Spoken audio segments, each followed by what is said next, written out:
असां की हाल ਤੁਹਾਡੇ? तारिक भाई अल्लाह दा शुक्र तुसी ठीक हो? ਅਲਹਮਦੁਲਿਲਾ ਸ਼ੁਕਰ ਅੱਲਾਹ ਦਾ। गुरैज साहब तुसी लेट आए हो? ਰਸਤੇ 'ਚ ਕੰਮ ਸੀ ਉਹਨੂੰ ਭੁਗਤਾਣਾ, ਫਿਰ ਮੈਂ ਕਿਹਾ ਚਲੋ ਭੁਗਤਾਈ ਜਾਵਾਂ ਜਾਂਦੇ ਜਾਂਦੇ। अच्छा तुसी जरा नाल जुड़ के बहो ना। ਅੱਛਾ हाँ जी ਜੀ बिल्कुल नाल जुड़ के बहो। ਆਓ ਸਰ ਬਿਲਕੁਲ। अच्छा यार मैं कल सोच रहा सीगा कल मगरिब टाइम मैं ਤੁਹਾਨੂੰ WhatsApp मैसेज भी ਕੀਤਾ ਸੀ तारिक साहब ਜੀ ਜੀ मरीज ਦੀ खैरियत पूछने वास्ते तो सवेरे का स्टेटस लगा ਸੀ कि तारिक भाई ਦੀ बेटी हुई है माशाल्लाह जी बिल्कुल माशाल्लाह। और बेटी नंबर 6 माशाल्लाह अल्लाह ਦੀ रहमत ਆ ਬੇਸ਼ੱਕ बेशक ਤੇ ਸਾਨੂੰ ਵੈਲਕਮ ਕਰਨਾ ਚਾਹੀਦਾ ਹੈ। ਬਿਲਕੁਲ और तारिक साहब ਦਾ बेटा नहीं है, अल्लाह ਇਹਨਾਂ ਨੂੰ बेटा देवे।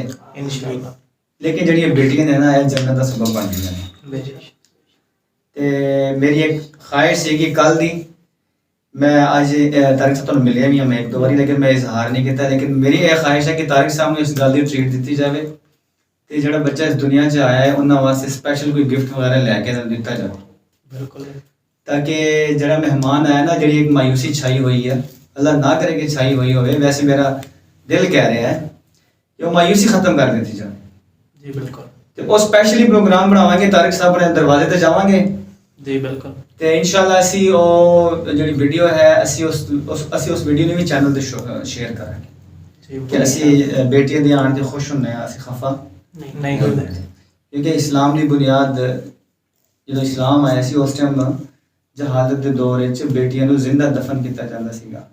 ਜੀ ਠੀਕ ਹੋ ਗਿਆ ਤੇ ਹਜ਼ਰਤ ਸੱਲਮ ਨੇ ਆ ਕੇ ਨਿਜ਼ਾਮ ਚੇਂਜ ਕਰ ਦਿੱਤਾ ਅੱਲਾਹ ਦੇ ਹੁਕਮ ਦੇ ਮੁਤਾबिक। ਬੇਸ਼ੱਕ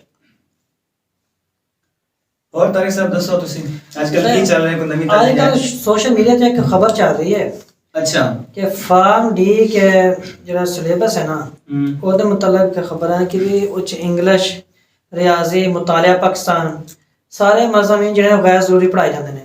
ਇਹਦੇ ਮੁਤਲਕ ਤੁਹਾਡਾ ਕੀ ਵਿਊ ਹੈ, ਤੁਸੀਂ ਕੀ ਇਹਦੇ ਮੁਤਲਕ ਕਹਿਣਾ ਚਾਹ ਰਹੇ ਹੋ? मतलब ਜਿਹੜਾ ਉਹਦੇ 5 ਸਾਲ ਦਾ ਜਿਹੜਾ ਕੋਰਸ ਆ ਜੀ ਜੀ ਉਹਦੇ ਵਿੱਚ ਜੀ ਜੀ मैथ उस तो बाद मुतालिया पाकिस्तान और और स्टडी इंग्लिश। जी नहीं मेरे ख्याल है एक दो सब्जेक्ट और भी ने ਜਿਹੜੇ पढ़ाए जाते हैं।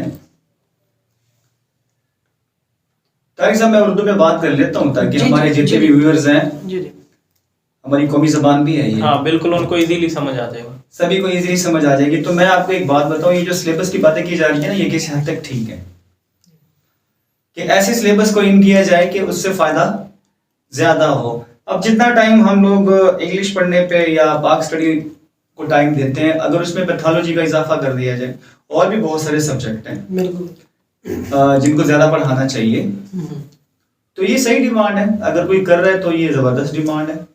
इदारों को चाहिए कि वो मशावरत के साथ ही चीज़ों को तब्दील करें और जो एक स्टैंडर्ड सिलेबस है ऑल ओवर द वर्ल्ड उसको लॉन्च किया जाए ताकि जितने भी स्टूडेंट्स हैं फार्मेसी के या जो फार्मासिस्ट बन रहे हैं उन्हें फ़ायदा हो इस बात का। और कुछ मेरा दूसरा सवाल आपसे ये है कि आजकल जो MBBS है हाँ हाँ तो इसका और फार्मासिस्ट का है, इसका स्केल लेवल क्या है और फार्मासिस्ट को प्रैक्टिस की इजाज़त क्यों नहीं मिल रही? स्केल लेवल तो मैंने हमेशा ही सुना है कि डिग्री का जो एक लेवल है वो सेम ही है, ग्रेड जो है वो सेम है। लेकिन मैं आपको एक बात बताऊं कि फार्मेसी या फार्मासिस्ट जो है वो इतना पीछे क्यों है, इतना पीछे क्यों है? मैं ना असल में लोग बहुत सारे खफा होते हैं फार्मासिस्ट इस बात से कि जो फार्मासिस्ट हैं उन्हें उनका हक नहीं दिया जा रहा। तो जिस तरह एक डॉक्टर को प्रॉपर प्रैक्टिस की इजाज़त है उन्हें पूरा पूरा हक दिया जाता है, उन्हें जॉब्स दी जाती हैं और उनके लिए पैकेजेस होते हैं। अरे साहब मैं आपको एक बात बताऊं, हमारे जो फार्मासिस्ट हैं उनका जो स्ट्रक्चर है एजुकेशन का वो बिल्कुल डैमेज है। किस तरह डैमेज है कि देखो मेरी सुनिए बात, जो एक मेडिकल कॉलेज है उसकी सबसे पहली ज़रूरत क्या है? हॉस्पिटल। अगर मेडिकल कॉलेज के साथ हॉस्पिटल एफिलिएटेड नहीं होगा तो जो मेडिकल कॉलेज है उसकी रजिस्ट्रेशन नहीं होगी। नहीं होगी बिल्कुल ठीक है। अब वो किसी भी मेडिकल कॉलेज के साथ हॉस्पिटल की एफिलिएशन क्यों करवाते हैं? इसलिए करवाते हैं ताकि जो डॉक्टर बन रहा है वो सीखेगा कहाँ पे, काम कहाँ पे सीखेगा। तो जैसे ही 3rd ईयर 4th ईयर में जाते हैं ये MBBS वाले जो हैं इनका वार्ड्स, इनकी इमरजेंसी, वहाँ पे जाके ये काम सीखना शुरू कर देते हैं अपने प्रोफेसर्स की मतलब निगरानी में। बाकायदा उनकी वहाँ पे क्लासेस होती है और उनकी हाजिरी लगती है वहाँ पे, ठीक हो गया। और वाइवास के अंदर उनसे ये चीज़ें पूछी जाती हैं, उनके सिलेबस का एक हिस्सा मतलब ये बना दिया गया है। लेकिन आप फार्मासिस्ट को उठा के देख लें, डीपीटी डॉक्टर ऑफ फिजियोथेरेपी, आप उसको उठा के देख लें। और भी हमारे बहुत सारे डिपार्टमेंट हैं।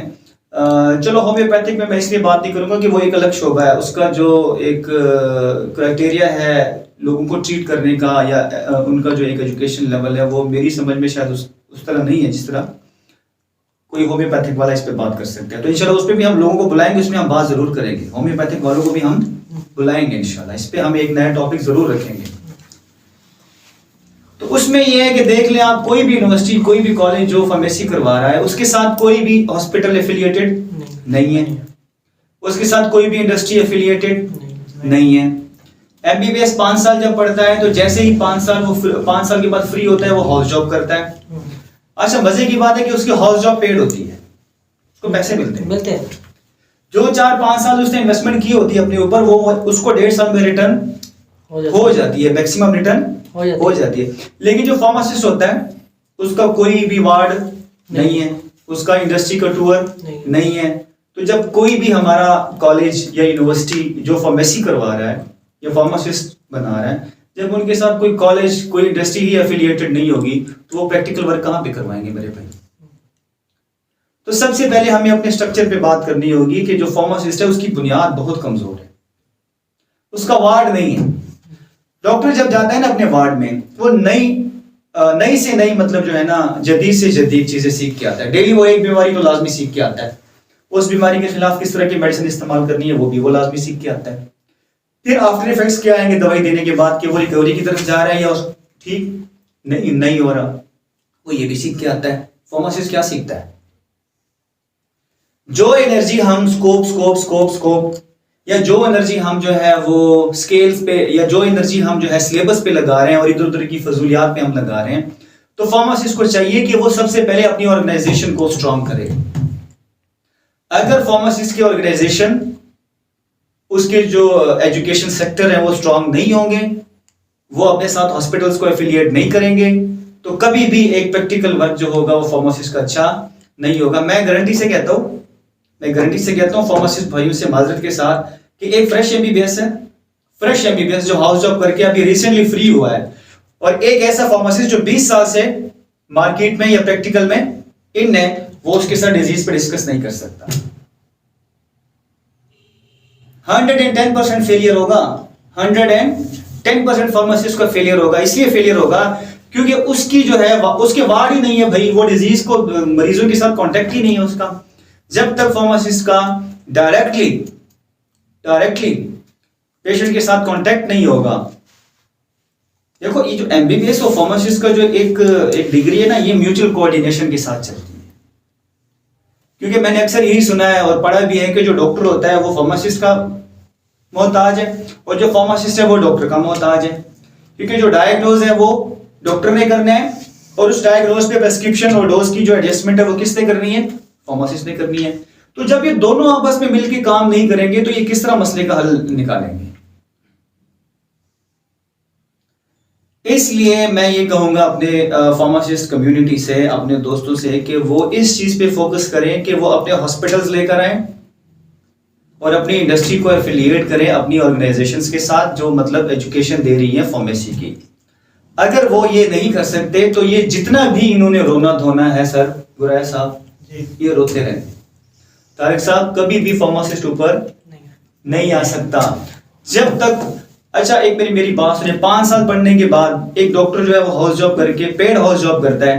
फार्मासिस्ट के लिए ऐसा कोई सिस्टम नहीं है कि वो 5 साल पढ़ने के बाद जब निकले तो वो कम से कम प्रैक्टिकल वर्क के दौरान उसे कुछ ना कुछ तो पैसे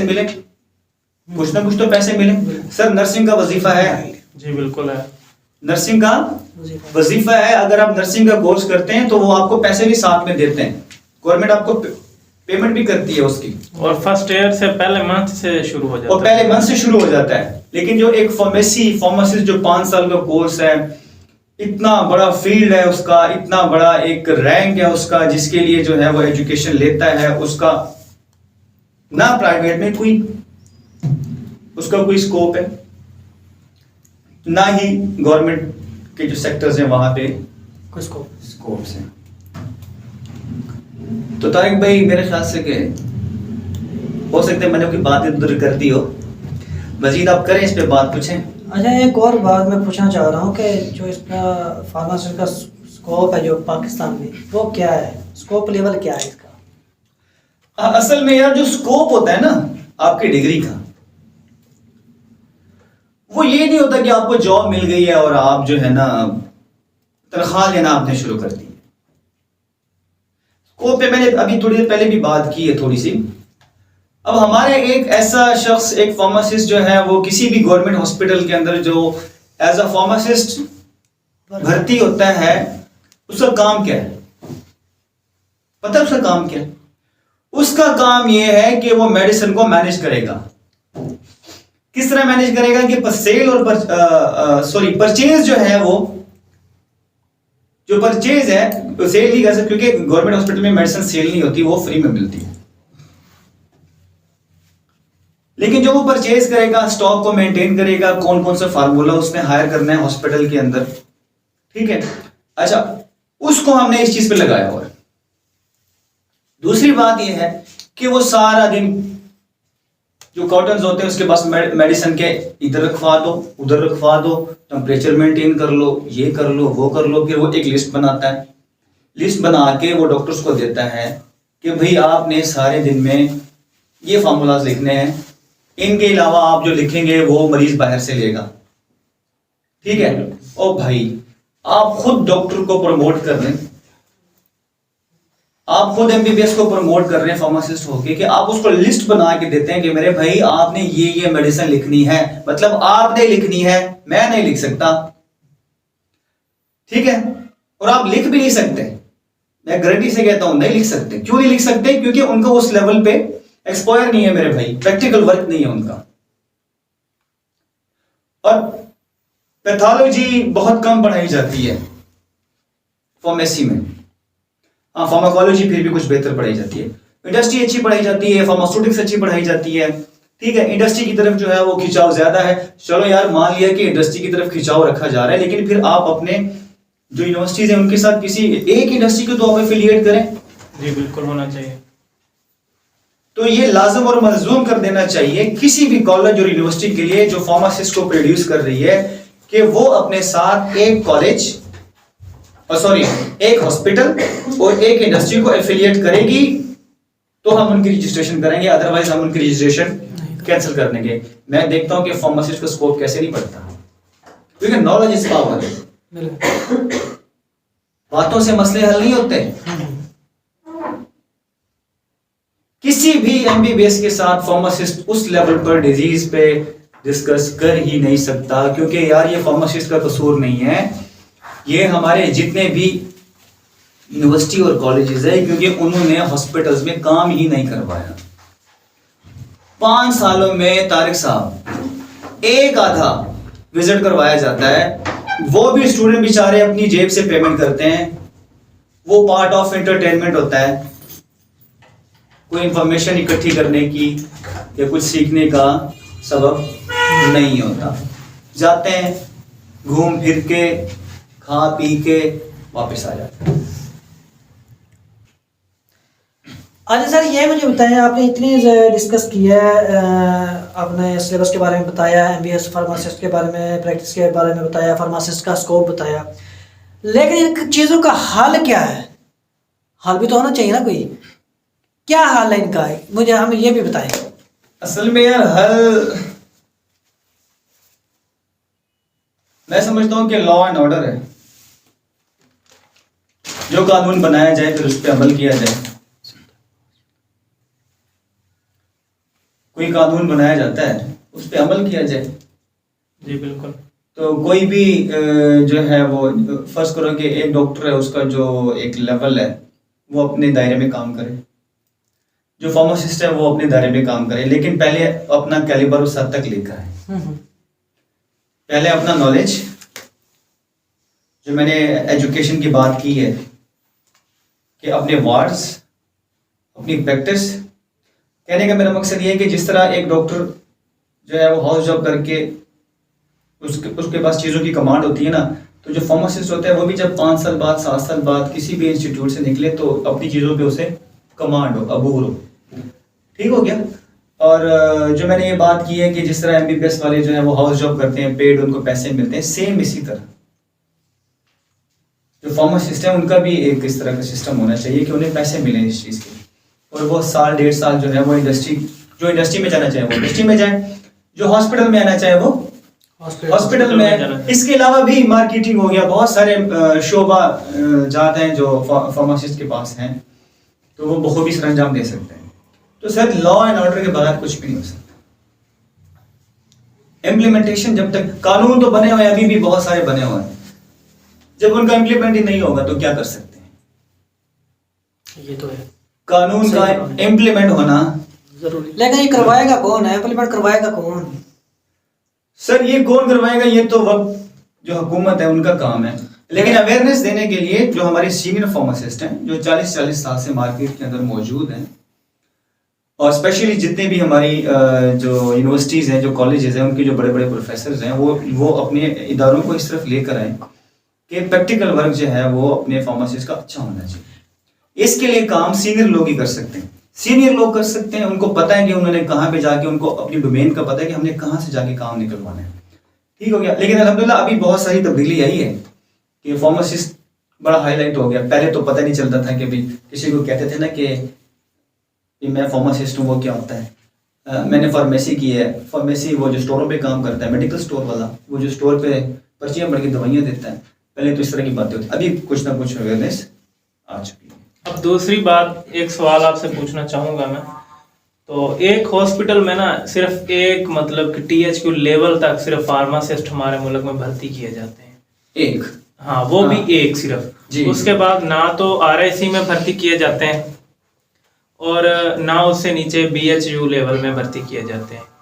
तो असल में इन लेवल पे भी होने चाहिए फार्मासिस्ट, और THQ लेवल पे कम से कम 5 से 10 होने चाहिए, ताकि हर डॉक्टर जो प्रोफेसर लेवल पे बैठता है, FCPS THQ में तकरीबन सारे बैठते हैं, जी। तो उनके साथ हो, पीट्स के साथ हो, मतलब आर्थो के साथ है, मेडिसन वाले के साथ हो, ताकि वो अटैच होंगे तो इस तरह फिर ही इनका लेवल अप होगा ना। इसके बारे में देखें, ये बड़ा जबरदस्त सवाल है, बड़ा वैलिड सवाल है। सुने मेरी बात सुने। जब आप किसी के पास जाते हैं ना इंसाफ लेने के लिए, काजी के हाथ में तराजू होता है ना वो इंसाफ का। जी बिल्कुल, ठीक है ना। वो आपके भी अमाल को, आपकी भी बातों को, आपकी जो सारी कहानी होगी उसको भी पलड़े में रखेगा, और तारिक साहब आपके जो बातें होंगी उसको भी पलड़े में रखेगा। फिर वो कंपैरिजन करता है वेटेज का कि भी किसकी बात में वजन है और किसकी बात में वजन नहीं है। अब फार्मासिस्ट ने जितने भी बिल असेंबली में जमा करवाए हुए हैं या अपने हकूक के लिए वो जितनी भी जंग लड़ रहे हैं, वो मुझे कामयाब होते हुए दिखाई नहीं देते, क्योंकि MBBS का जो पलड़ा है वो मुझे भारी नजर आता है। जितने भी हमारे हॉस्पिटल, सरकारी हॉस्पिटल जितने भी हैं, प्राइवेट तो एक पर्सनल बिजनेस होता है, गवर्नमेंट के जितने भी हॉस्पिटल्स हैं ये सारे के सारे डॉक्टर्स ने आबाद किए हुए हैं। यही बात मैं असल में करना चाह रहा था। ठीक है, डॉक्टर्स ने आबाद किए हुए हैं। क्यों आबाद किए हुए हैं? कि भाई उनका एजुकेशन लेवल ही इतना अच्छा है सर, उनका एजुकेशन लेवल इतना अच्छा है कि 7 साल बाद जब वहां से एक बच्चा पढ़ के निकलता है तो उसको बहुत सारी चीजों पे कमांड होती है। इंसाफ करने वाला आपका मवाजना करता है कि आप कितने कॉम्पिटेंट हैं, आपका एजुकेशन का स्ट्रक्चर क्या है, वो मवाजना करता है कि MBBS वाले जो हैं वो FSC के बाद इतने मार्क्स लेते हैं, गो के फार्मेसी वाले भी लेते हैं। फिर उनका मेरिट पे एडमिशन होता है, फिर वो वार्ड्स करते हैं। इमरजेंसी में 34 घंटे की ड्यूटी सर ट्रेनी MBBS करता है। 34 घंटे इमरजेंसी के अंदर, वार्ड्स के अंदर वो जाग के मरीजों को रिसीव करता है, नींदें हराम करता है भाई वो। फिर उसके बाद वो जो है जैसे ही 5 साल के वो टफ एग्जाम्स देता है, बिल्कुल गो के फार्मासिस्ट भी देता है। जितने भी वो टफ एग्जाम्स हैं उनको क्लियर करने के बाद उसका जो प्रैक्टिकल वर्क है हाउस जॉब की शक्ल में आता है सर। जब हाउस जॉब की शक्ल में वो इतना काम करता है, समझ आ रही है मेरी बात की? तो सर आप मुझे ये बताएं कि जो इंसाफ करने वाला है उसकी तकड़ी में, उसके तराजू में आपका वजन कम है। वो कंपैरिजन करते हैं गुराया साहब, ठीक है, मवाजना करते हैं, वो अंधे नहीं है, वो आपका स्ट्रक्चर देखते हैं। जब तक हमारा एजुकेशन का डिग्रियां तो यार ठीक है लेते जाओ जितनी मर्जी लेनी है, डिस्टेंस लर्निंग भी हो रही है, ओपन यूनिवर्सिटी जो हमारी है घर बैठे आपको डिग्री दे देती है, आप उनके असाइनमेंट्स फिल करते रहे, भेजते रहे। वो आपकी तहसील या डिस्ट्रिक्ट में एक दो वो एग्जामिनेशन सेंटर बनाते हैं, वहां पे जाके इम्तहान दो, पास हो जाओ। लेकिन मसले का हल ये नहीं है। अगर फार्मासिस्ट ने अपनी वेटेज को बढ़ाना है सॉरी, ये जितने भी आपने इदारे गिनवाए हैं, हॉस्पिटल्स, सरकारी THQ लेवल पे, BHQ लेवल पे, इतने जितने भी इदारे हैं, इन सब के अंदर फार्मासिस्ट तभी आएगा जब इंसाफ करने वाला इस चीज का मुवाजना करेगा कि भाई इनका जो वेटेज है वो MBBS से अगर ऊपर नहीं है तो कम भी नहीं है। अब बिल पे बिल जो है वो असेंबली में दिए जा रहे हैं, वो भाई इस चीज का मुवाजना करते हैं। मुवाजना, जब तक आप अपने हकूक की जंग भरपूर तरीके से लैस हो गया नहीं लड़ेंगे, आप कामयाब होने वाले नहीं है। ये मैं कहना चाहता हूं। उसके लिए मैंने तभी आप लोगों से कहा है कि यूनिवर्सिटीज और कॉलेजेस को अपने साथ इंडस्ट्री और हॉस्पिटल्स को एफिलिएट करना पड़ेगा और अपने सिलेबस के अंदर तरमीम करके ऐसे कोर्सेज जो कम पढ़ाए जाते हैं उनका इजाफा करना पड़ेगा। बेशक, ठीक है सर, ताकि इसका स्कोप अच्छा हो और हर सेक्टर्स में इनकी जॉब्स आए और उससे ये फायदा उठा सके। अब एक और सवाल है, तो पिछले दिनों में ना काफ़ी खबर चल रही है कि ज़िला सियालकोट में जी 12 सीटें थी MBBS डॉक्टर की, और अप्लाई करने वाले जो थे वो 1200 MBBS डॉक्टर थे। क्या इसमें आपके को है मालूमात के वाकई इसी तरह था, या क्या मसला है कि इतने अब जॉब्स MBBS को भी नहीं मिल रही? वो MBBS असल में ना MBBS खुद भी डिसमेरिट हो चुका है। MBBS खुद भी उसके मेरिट की धज्जियां उड़ गई हैं। ठीक है, किस तरह उड़ गई हैं? अब आपके जितने गवर्नमेंट हॉस्पिटल आपके जितने गवर्नमेंट मेडिकल कॉलेजेस चल रहे हैं तारिक साहब, जी बिल्कुल, उससे ज्यादा तो आपके प्राइवेट मेडिकल कॉलेजेस चल रहे हैं। और वहां पे किस तरह के लोगों को दाखिला मिलता है? चाइना से इतनी प्रोडक्शन हो रही है, क्यूबा से कितने MBBS बन के आए हैं, रशिया से कितने बन के आते हैं, ठीक है ना। PMDC उनका जो है इम्तहान लेती है, अगर उन्होंने पास कर लिया तो उनको आपके उसमें रजिस्टर भी कर लेते हैं। तो भाई इन्होंने प्रोडक्शन गैर जरूरी तौर पे बढ़ा दी है। एक वक्त था कि पाकिस्तान में 7 लाख की आबादी पे एक MBBS था, तब उनका स्कोप और था। तो मेरे समझने में आप इस वक्त पाकिस्तान में 200 बंदों पे भी एक MBBS मुश्किल मुझे लगता है, कुछ 100 बंदों पे ना हो।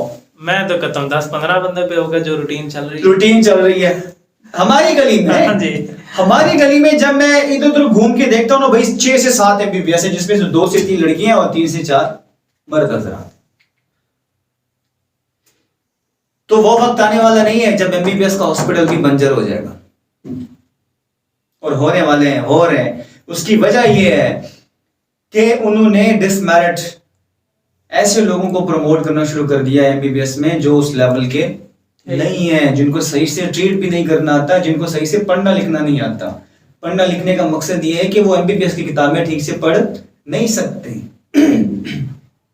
असल में वो लोग जो हैं वो बाहर से करके आते हैं MBBS, मतलब कि पाकिस्तान में तो इन्होंने ये पाकिस्तान का जो प्राइवेट सिस्टम है उसकी एजुकेशन मच बेटर, फिर भी बेहतर है। एग्जाम्स तो लेते हैं कम से कम, जो प्राइवेट ऑर्गेनाइजेशंस MBBS की, उनके जो एग्जाम्स होते हैं वो अंडर गवर्नमेंट के अंडर ही होते हैं।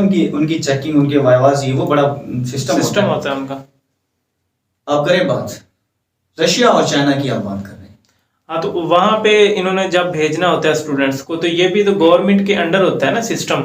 कि भाई हम कितने स्टूडेंट्स भेज रहे हैं, किस जी, प्रोसेस से भेज रहे हैं। जी जी। तो गवर्नमेंट को पता होता है कि हमने इस दफ़ा 1000 स्टूडेंट भेजा है, अब जी। उन्होंने 5 साल बाद डिग्री कंप्लीट करके आना है। सही।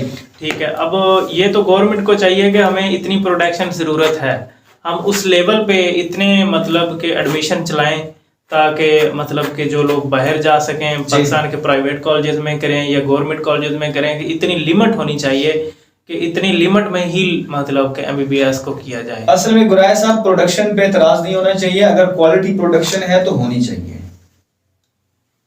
जी बिल्कुल, अगर तो क्वालिटी प्रोडक्शन है फिर तो होनी चाहिए। लेकिन मुझे नहीं लगता कि Russia, China, Uzbekistan, Tajikistan, Turkmenistan या इससे मिलते जुलते जितनी भी स्टेट्स हैं वो आपको अच्छी प्रोडक्शन देते हैं।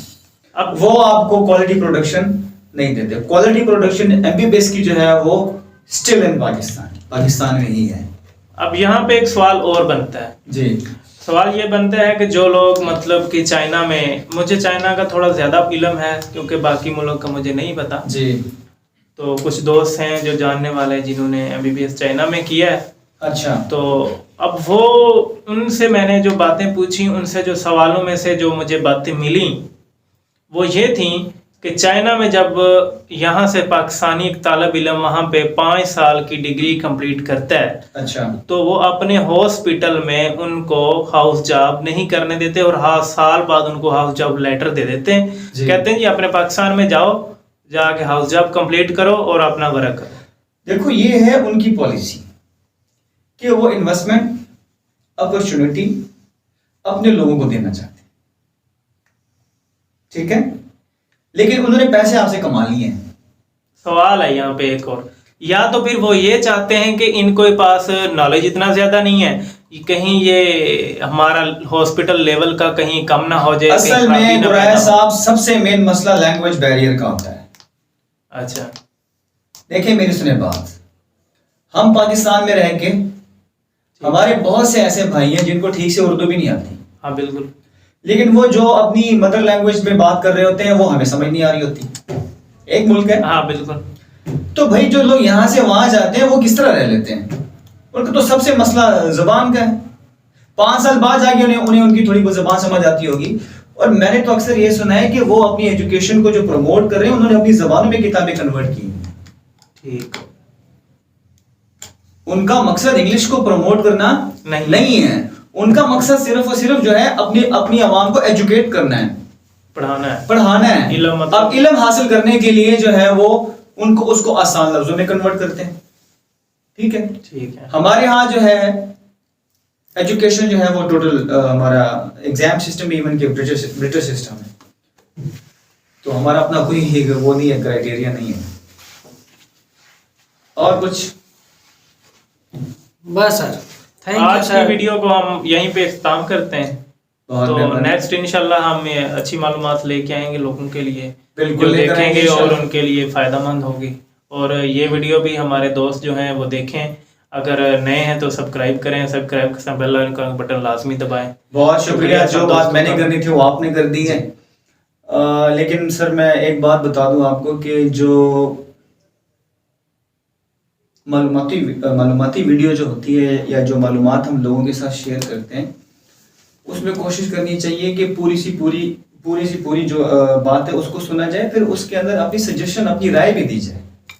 बिल्कुल, कमेंट्स दें, अपनी राय दी जाए कमेंट्स में, ताकि भाई इस निज़ाम को दुरुस्त करने के लिए देखो एक आदमी एक तरह से सोचता है, हो सकता है कि एक आदमी है उसका एक्सपायर अच्छा हो, उसका थिंकिंग लेवल हमसे बहुत अच्छा हो, या हो सकता है कि हम अचानक बैठ गए आपस में हमने बातें करना शुरू कर दी हैं, उसका सोचने का अमल जो है वो हमसे ज़्यादा अच्छा हो।